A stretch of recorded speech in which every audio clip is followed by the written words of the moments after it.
Campus ഫ്രണ്ടിനെ സംബന്ധിച്ചിടത്തോളം ഇത് വളരെ അഭിമാനകരമായ മുഹൂർത്തമാണ്. 6ാം സംസ്ഥാന സമ്മേളനമെന്ന്.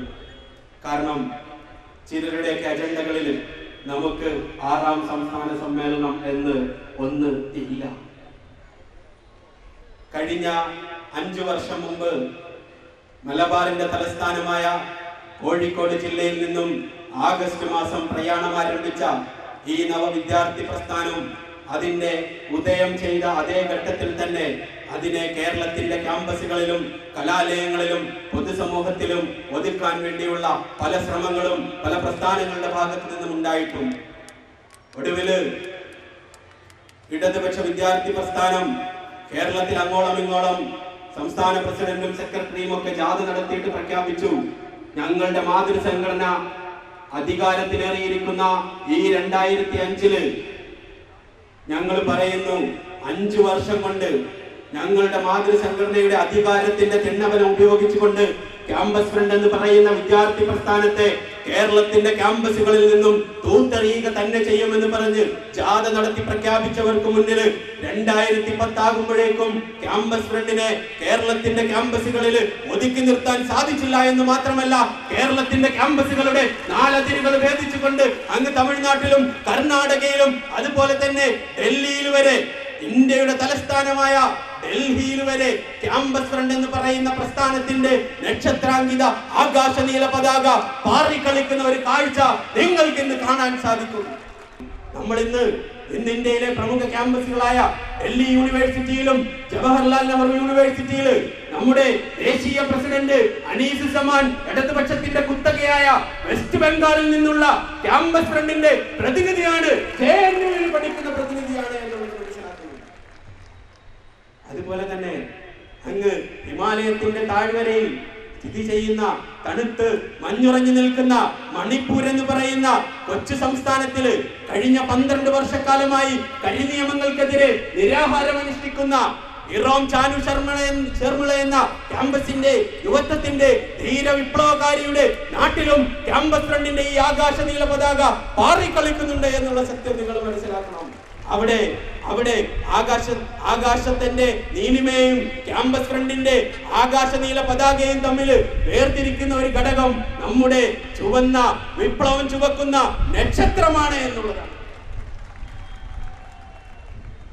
ഇവിടെ 2005 ആണ്ടിൽ ഇവിടെ ഉദയം ചെയ്ത ഈ പ്രസ്ഥാനം നിരവധി പ്രവർത്തനങ്ങളിൽ ഏർപ്പെടുകയുണ്ടായി, നിരവധി സമരമുഖങ്ങൾ തുറക്കുകയുണ്ടായി. നമ്മൾ ആദ്യം തന്നെ ഈ പ്രസ്ഥാനം ഉദയം ചെയ്തപ്പോൾ ആദ്യം തന്നെ നമ്മൾ പ്രഖ്യാപിച്ചു, ഈ ക്യാമ്പസുകളിൽ അടക്കി വാഴുന്ന മുഖ്യധാര വിദ്യാർത്ഥി പ്രസ്ഥാനങ്ങളൊക്കെ തന്നെ സാമ്പ്രദായിക വിദ്യാർത്ഥി പ്രസ്ഥാനങ്ങളൊക്കെ തന്നെ പ്രതികളായിട്ട് വേലി തന്നെ വിളവ് തിന്നുന്ന രീതിയിൽ അവർ നേതൃത്വം കൊടുക്കുന്ന റാഗിംഗ് എന്ന് പറയുന്ന ആ മനുഷ്യത്വ വിരുദ്ധമായ വിദ്യാർത്ഥി വിരുദ്ധമായ റാഗിങ്ങിനെതിരെ ക്യാമ്പയിൻ നടത്തിക്കൊണ്ടായിരുന്നു നമ്മൾ ഉദയം ചെയ്തത്. ക്യാമ്പസ് ഫ്രണ്ട് ഉറക്കെ പറഞ്ഞു, ഇല്ല, കേരളത്തിന്റെ ക്യാമ്പസുകളിൽ ഞങ്ങൾ റാഗിംഗ് അനുവദിക്കുകയില്ല എന്ന് പറഞ്ഞുകൊണ്ട് നമ്മൾ പ്രയാണം ആരംഭിച്ചു. ചരിത്രത്തിൽ ആദ്യമായിട്ട് ഒരു വിദ്യാർത്ഥി പ്രസ്ഥാനം റാഗിങ്ങിനെതിരെ ക്യാമ്പയിൻ നടത്തിയിട്ടുണ്ടെങ്കിൽ അത് ക്യാമ്പസ് ഫ്രണ്ടിലൂടെ മാത്രമായിരുന്നു. അന്ന് തിരുവനന്തപുരം യൂണിവേഴ്സിറ്റി കോളേജിൽ നിന്നും പ്രയാണം ആരംഭിച്ച് റാഗിങ്ങിനെതിരെ അന്നത്തെ അവിടെ തിരുവനന്തപുരം യൂണിവേഴ്സിറ്റി കോളേജ് ആയുധപ്പുരയാക്കി അടക്കി വാഴുന്ന ഇടതുപക്ഷ വിദ്യാർത്ഥി പ്രസ്ഥാനം അന്ന് യൂണിവേഴ്സിറ്റി കോളേജിൽ റാഗിങ്ങിന് നേതൃത്വം കൊടുത്തപ്പോൾ നമ്മൾ അതിനെ പ്രതിരോധിക്കാൻ വേണ്ടി രംഗത്തിറങ്ങി. അത് വിജയം കാണുകയും ചെയ്തു. അന്നത്തെ കലാകൗമുദി അടക്കമുള്ള വാരികകള് വീക്കിലികൾ എഴുതി സിംഹത്തിന്റെ മടയിൽ ചെന്നുകൊണ്ട് അതിന്റെ കൈക്ക് പിടിക്കാൻ ധൈര്യം കാണിച്ച ഒരേ ഒരു പ്രസ്ഥാനം ക്യാമ്പസ് ഫ്രണ്ടാണ്. ഞാൻ ഒന്നുകൂടി പറയുന്നു, ആ മടയിൽ ചെന്നുകൊണ്ട് മാത്രമല്ല അതുപോലെയുള്ള പല മടകളിലും കേരളത്തിന്റെ ക്യാമ്പസ് മടകളിൽ കയറിക്കൊണ്ട് ആ സിംഹത്തിനെ പല്ല് കൊഴിഞ്ഞ വൃദ്ധസിംഹമാക്കി മാറ്റാൻ ക്യാമ്പസ് ഫ്രണ്ടിന് കഴിഞ്ഞിട്ടുണ്ട് എന്നുള്ളത് വളരെയധികം വളരെയധികം സന്തോഷം നൽകുന്ന കാര്യങ്ങളാണ്. പിന്നീട് നമ്മൾ ഏറ്റെടുത്ത വിഷയങ്ങള് എൻട്രൻസ് പരീക്ഷയ്ക്കെതിരെ. എൻട്രൻസ് എന്ന് പറയുന്ന പരീക്ഷ ഈ രാജ്യത്തെ പാവപ്പെട്ട മണ്ണിൽ പണിയെടുക്കുന്ന കർഷകന്റെയും അതുപോലെ തന്നെ ഓട്ടോറിക്ഷ ഓടിക്കുന്ന ഓട്ടോ തൊഴിലാളിയുടെയും പകലന്തിയോളം കൂലിക്ക് പണിയെടുക്കുന്നവന്റെ ആ കൂലിപ്പണിക്കാരന്റെയും മക്കൾക്ക് ഉയർന്ന വിദ്യാഭ്യാസ മേഖലയായ ഡോക്ടറും എഞ്ചിനീയറും ഒന്നും ആകാൻ തടസ്സം നിൽക്കുന്നു ഭാരിച്ച ഫീസ്. കോച്ചിങ്ങിന് കൊടുക്കേണ്ട ഭാരിച്ച ഫീസ് മൂലം ആ +2 ഉയർന്ന മാർക്ക് നേടിയിട്ട് അവർക്ക് എത്തിപ്പെടാൻ സാധിക്കാത്ത ഒരു സാഹചര്യം ഉണ്ട് എന്ന് മനസ്സിലാക്കിക്കൊണ്ട് വരേണ്യർക്ക് വേണ്ടിയുള്ള ഈ എൻട്രൻസ് പരീക്ഷ നിർത്തലാക്കണമെന്ന് ആവശ്യപ്പെട്ടുകൊണ്ട് ക്യാമ്പസ് ഫ്രണ്ട് സമരമുഖം തുറക്കുകയുണ്ടായി. പരീക്ഷാ കേന്ദ്രങ്ങൾ ഉപരോധിച്ചു, പരീക്ഷ തടയാനുള്ള ശ്രമങ്ങൾ നടത്തി. ഒടുവിൽ ഏറ്റവും വലിയ സ്വാശ്രയ വിദ്യാഭ്യാസ കച്ചവടക്കാരനായ ഇടതുപക്ഷ വിദ്യാഭ്യാസ മന്ത്രി രണ്ടാം മുണ്ടശ്ശേരി എന്ന് പറഞ്ഞുകൊണ്ട് അധികാരത്തിലേറിയിട്ട് അവസാനം ഒന്നാം മുണ്ടശ്ശേരിയായിട്ട് പടിയിറങ്ങിയ MA ബേബി ഭരിക്കുമ്പോൾ നമ്മള് അവിടെ സെക്രട്ടേറിയറ്റിനുള്ളിൽ കയറിക്കൊണ്ട് ക്യാമ്പസ് ഫ്രണ്ടിന്റെ പ്രതിഷേധം രേഖപ്പെടുത്തി. എൻട്രൻസിനെതിരെ ഒരു വിദ്യാർത്ഥി സംഘടനയുടെ ചരിത്രത്തിലെ ആദ്യത്തെയും അവസാനത്തെയും സെക്രട്ടേറിയറ്റ് പ്രവേശനം സമരം നടത്തി. അതിനകത്തേക്ക് കയറാനുള്ള ആ ഒരു തന്ത്രം നമ്മൾ മെനഞ്ഞെടുത്തു. അവിടെ പക്ഷേ ഇന്ന് കാണുന്ന സമരാഭാസങ്ങളൊന്നും ഒന്നും കണ്ടില്ല.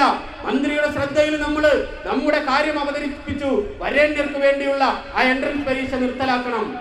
അല്ലാതെ അവിടെ ഒരു പൂച്ചട്ടി പോലും ക്യാമ്പസ് ഫ്രണ്ടിന്റെ കർമ്മധീരരായ പ്രവർത്തകർ തട്ടിമറിച്ചില്ല. അത് നമ്മൾ സമൂഹത്തിന് നൽകുന്ന ഒരു സമരത്തിന്റെ ക്രിയാത്മകമായ ഒരു സമരത്തിന്റെ മുഖമാണ്. ഒടുവില് 2 പ്രാവശ്യം ഡിവൈഎഫ്ഐയുടെ സംസ്ഥാന സെക്രട്ടറി പദം അലങ്കരിച്ച, SFഐയുടെ സംസ്ഥാന സെക്രട്ടറി പദം അലങ്കരിച്ച ബേബിക്ക് പറയേണ്ടി വന്നു, ഈ യുവ സുഹൃത്തുക്കൾ ഉന്നയിച്ച അവകാശം ന്യായമാണ്, അത് അനുഭാവപൂർണമായിട്ട് പരിഗണിക്കുമെന്ന് പറയേണ്ടതുണ്ടെങ്കിൽ ക്യാമ്പസ് ഫ്രണ്ടിന്റെ ആ സമരമുഖം പൊതുസമൂഹം ഏറ്റെടുത്തിരിക്കുന്നു എന്നുള്ളതിന്റെ ഏറ്റവും വലിയ തെളിവായിട്ട് നമുക്ക് മനസ്സിലാക്കാൻ സാധിക്കും. പകുതി എടുത്തു മാറ്റി കഴിഞ്ഞില്ല. നമ്മൾ വീണ്ടും അടുത്ത സമരമുഖങ്ങൾ തുറന്നുകൊണ്ടിരുന്നു. പിന്നീട് മലബാറിലെ വിദ്യാഭ്യാസ അവഗണന അവസാനിപ്പിക്കണമെന്ന് ആവശ്യപ്പെട്ടുകൊണ്ട് സമരം നടത്തി. അങ്ങ് തൃശ്ശൂർ മുതൽ കാസർഗോഡ് വരെ നീണ്ടു നിവർന്നു കിടക്കുന്ന മലബാർ പ്രദേശത്തെ ഒരു പ്രത്യേക പ്രദേശത്ത് ജനിച്ചു പോയി എന്ന ഒറ്റ കാരണത്താൽ അവർക്ക് വിദ്യ നിഷേധിക്കുന്നത് അനുവദിക്കുകയില്ല എന്ന് പ്രഖ്യാപിച്ചുകൊണ്ട് ക്യാമ്പസ് ഫ്രണ്ട് മലബാറിലെ DD ഓഫീസുകൾ ഘെരാവോ ചെയ്തു, ജനകീയ ജപ്തി ചെയ്തു. അവിടെ കൊണ്ടും ഫലമില്ല എന്ന് കണ്ടപ്പോൾ ഒടുവിൽ ഞങ്ങൾ പ്രഖ്യാപിച്ചു, കഴിഞ്ഞ അധ്യയന വർഷം മലപ്പുറത്തിന്റെ കളക്ടറേറ്റിലേക്ക് ക്യാമ്പസ് ഫ്രണ്ടിന്റെ പ്രവർത്തകർ കയറിയിട്ട് സമാന്തര ക്ലാസുകൾ നടത്തി. ഇനി ഞങ്ങൾക്ക് പഠിക്കാൻ അവസരം തരുന്നത് വരെ ഈ കളക്ടറേറ്റിൽ നിന്ന് ഞങ്ങൾ ക്ലാസുകൾ മാറ്റുകയില്ല എന്ന് പറഞ്ഞുകൊണ്ട് സമരം നടത്തി. ഒടുവില് സമരം നടത്തി ആദ്യത്തെ ദിവസം ക്യാമ്പസ് ഫ്രണ്ടിന്റെ പ്രവർത്തകരെ അറസ്റ്റ് ചെയ്ത് നീക്കി.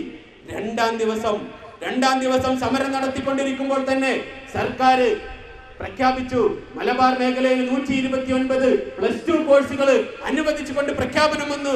നമ്മെ സംബന്ധിച്ചിടത്തോളം ഒരു വിദ്യാർത്ഥി സംഘടന സമരം നടത്തിക്കൊണ്ടിരിക്കുന്ന അതേ നിമിഷം തന്നെ അതിന്റെ ഫലപ്രഖ്യാപനം വരിക എന്ന് പറയുന്നത് വളരെയധികം അഭിമാനകരമായ മുഹൂർത്തമായിട്ട് നമുക്ക് കാണാൻ സാധിക്കും. ഇങ്ങനെ നിരവധി സമരമുഖങ്ങൾ.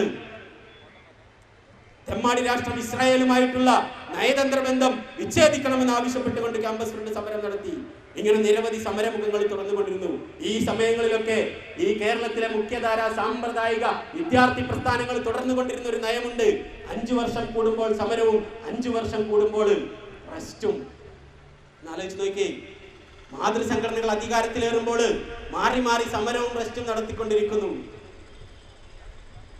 ഇന്ന് വിദ്യാർത്ഥി സംഘടനാ പ്രവർത്തനം എന്ന് പറയുന്നത് മാതൃസംഘടനകൾക്ക് ചട്ടുകമായിക്കൊണ്ട് കക്ഷി രാഷ്ട്രീയക്കാരന്റെ അരമനകളിൽ അസ്തിത്വം പണയം വെച്ചുകൊണ്ട് മസ്തിഷ്കം പണയം വെച്ചുകൊണ്ട് വിദ്യാർത്ഥി സംഘടനാ പ്രവർത്തനം നടത്തിക്കൊണ്ട് വിദ്യാർത്ഥികളെ വഞ്ചിക്കുന്ന കപട വിദ്യാർത്ഥി സംഘടനകളായിട്ട് പലതും തരം താണു പോയപ്പോൾ ക്യാമ്പസ് ഫ്രണ്ട് ഓഫ് ഇന്ത്യ സമൂഹത്തോടും വിദ്യാർത്ഥി സമൂഹത്തോടും ഉറക്കെ പറഞ്ഞു, നോ സൈലൻസ്, നോ കോംപ്രമൈസ്. ഇവിടെ ഞങ്ങള് ഒരിക്കലും നിശബ്ദരായിരിക്കാനും തയ്യാറല്ല, ഒരു സംഗതിയോടും രാജിയാവാനും തയ്യാറല്ല എന്ന് ഉറക്കെ പ്രഖ്യാപിച്ചുകൊണ്ട് സമരമുഖങ്ങൾ തുറന്നുകൊണ്ടിരുന്നു.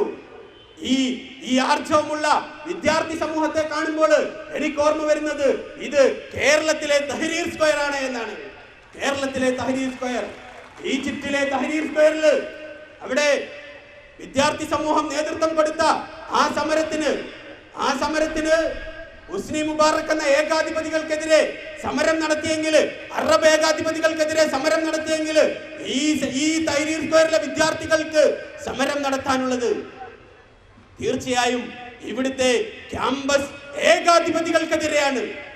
ഇവിടെ ഇന്ത്യൻ ക്യാമ്പസുകളെ അടക്കി വാണിക്കൊണ്ടിരിക്കുന്ന രാഷ്ട്രീയ ഫാസിസ്റ്റുകൾക്കും വർഗീയ ഫാസിസ്റ്റുകൾക്കുമെതിരെ ശക്തമായ നിലപാടെടുക്കാൻ ക്യാമ്പസ് ഫ്രണ്ട് ഓഫ് ഇന്ത്യ എന്ന് പറയുന്ന വിപ്ലവ വിദ്യാർത്ഥി പ്രസ്ഥാനത്തിന് കഴിയേണ്ടതുണ്ട്. അതുകൊണ്ട് തന്നെ നമ്മൾ ഏറ്റെടുത്തിട്ടുള്ള ഇന്ത്യ രാജ്യം നിരവധി പ്രതിസന്ധികൾ നേരിട്ടുകൊണ്ടിരിക്കുന്നു. നമ്മുടെ രാജ്യത്തെ പാവപ്പെട്ടവർക്ക് വിദ്യാഭ്യാസം നിഷേധിച്ചു കൊണ്ടിരിക്കുന്നു. കരിനിയമങ്ങൾ ഉപയോഗിച്ചുകൊണ്ട് വിദ്യാർത്ഥികളെയും പ്രൊഫഷണൽ വിദ്യാർത്ഥികളെയും ആദിവാസികളെയും ദളിതുകളെയും മണ്ണിന്റെ മക്കളെയും ഒക്കെ തന്നെ അടിച്ചമർത്തപ്പെട്ടുകൊണ്ടിരിക്കുന്നു. അതുപോലെ തന്നെ സാമ്രാജ്യത്വത്തിനും സയനിസത്തിനും രാജ്യത്തെ അടിയറ വെച്ചുകൊണ്ട് ഭരണാധികാരികൾ മുന്നോട്ട് പോയിക്കൊണ്ടിരിക്കുന്നു. ഇവിടെ നമ്മൾ നിശ്ചയദാർഢ്യമുള്ള ഊർജ്ജസ്വലരായ ഒരു വിദ്യാർത്ഥി സമൂഹത്തിന് പലതും ചെയ്യാനുണ്ട്. അതുകൊണ്ട് തന്നെ ഈ വിദ്യാർത്ഥി സമൂഹം നമ്മൾ ഒരു രണ്ടാം സ്വാതന്ത്ര്യ സമരത്തിന് തയ്യാറാവണം. അതുകൊണ്ട് തന്നെ നമ്മൾ ഈ ഇന്ത്യൻ ക്യാമ്പസുകൾക്ക്, ഇന്ത്യയിലെ യുവത്വങ്ങൾക്ക് നമ്മുടെ ദൗത്യം, നമ്മുടെ തലമുറകളുടെ ദൗത്യം കൈമാറിക്കൊണ്ട് നാം അവിടെ സമരമുഖത്ത് നിലയുറപ്പിക്കണം. ഓരോ ക്യാമ്പസ് ഫ്രണ്ട് പ്രവർത്തകന്റെയും അവസാനത്തെ ശ്വാസം വരെ നീതിക്ക് വേണ്ടിയുള്ള പോരാട്ടം തുടർന്നുകൊണ്ടിരിക്കും എന്ന കാര്യത്തിൽ ആർക്കും സംശയം വേണ്ട. ഞാൻ അവസാനിപ്പിക്കുകയാണ്. നമ്മുടെ രാജ്യം നേരിട്ടുകൊണ്ടിരിക്കുന്ന പ്രതിസന്ധികൾക്കെതിരെ ക്രിയാത്മകമായിട്ട് today's classroom tomorrow's nation എന്നാണ്. ഇന്നത്തെ ക്ലാസ് മുറികളാണ് നാളത്തെ രാഷ്ട്രമായിട്ട് ഭവിക്കേണ്ടത്. ഇന്നത്തെ ക്ലാസ് മുറികൾക്ക്, പഠനമുറികളിലെ അനുസ്മരണങ്ങളിൽ അടയിരിക്കലല്ല വിദ്യാർത്ഥിയുടെ ദൗത്യം. അവൻ സമൂഹം നേരിട്ടുകൊണ്ടിരിക്കുന്ന, രാജ്യം നേരിട്ടുകൊണ്ടിരിക്കുന്ന, വിദ്യാർത്ഥി സമൂഹം നേരിട്ടുകൊണ്ടിരിക്കുന്ന പ്രശ്നങ്ങളിൽ ക്രിയാത്മകമായി ഇടപെട്ടുകൊണ്ട് പഠിക്കാൻ പൊരുതാൻ പഠിക്കുകയും ചെയ്യുക എന്നുള്ള ഒരു മികച്ച സാമൂഹിക ദൗത്യം വിദ്യാർത്ഥികൾക്ക് നിർവഹിക്കാനുണ്ട്. ആ തിരിച്ചറിവിൽ നിന്നാണ് ക്യാമ്പസ് ഫ്രണ്ട് ഉദയം കൊണ്ടിട്ടുള്ളത്. അതിനുവേണ്ടി നാം അവസാനത്തെ ശ്വാസം വരെ പോരാടുമെന്ന് പ്രഖ്യാപിച്ചുകൊണ്ട് നിങ്ങൾക്കെല്ലാവർക്കും വിപ്ലവ അഭിവാദ്യങ്ങൾ അർപ്പിച്ചുകൊണ്ട് പുതിയതായിട്ട് തെരഞ്ഞെടുക്കപ്പെട്ട സംസ്ഥാന കമ്മിറ്റിക്ക് ആർജവത്തോടു കൂടി ഈ പ്രസ്ഥാനത്തെ നയിക്കാനുള്ള എല്ലാവിധ ഭാവുകങ്ങളും നേർന്നുകൊണ്ട് ഞാൻ അവസാനിപ്പിക്കുകയാണ്. നിങ്ങൾക്ക് വിപ്ലവ അഭിവാദ്യങ്ങൾ.